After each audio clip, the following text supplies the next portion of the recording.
नमस्कार प्रणाम, आप सबके स्वागत बाटे दुबा वाली भौजी यूट्यूब चैनल पे। छोटा सा गीत गाता नहीं, अच्छा लगे तो लाइक सब्सक्राइब जरूर करो और कमेंट करके जरूर बताइए।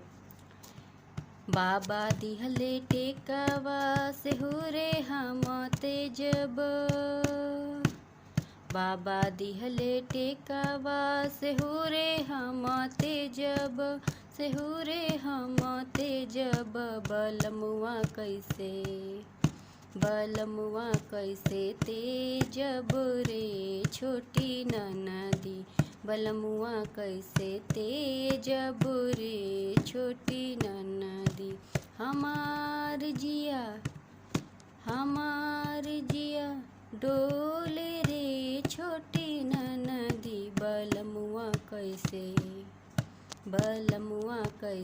तेजब रे छोटी ननदी, बलमुआ कैसे तेजब रे छोटी नन।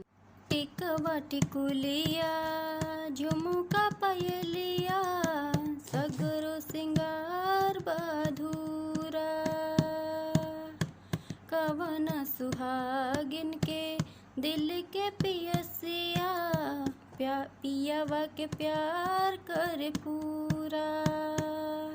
सिंगरवा सब तेजब रे छोटी ननदी, सिंगरवा सब तेजब रे छोटी ननदी। सेनुरवा कैसे तेजब रे छोटी ननदी, सेनुरवा कैसे तेजब रे छोटी ननदी। छोटा सा गीत कैसे लगला कमेंट करके ज़रूर बताएं।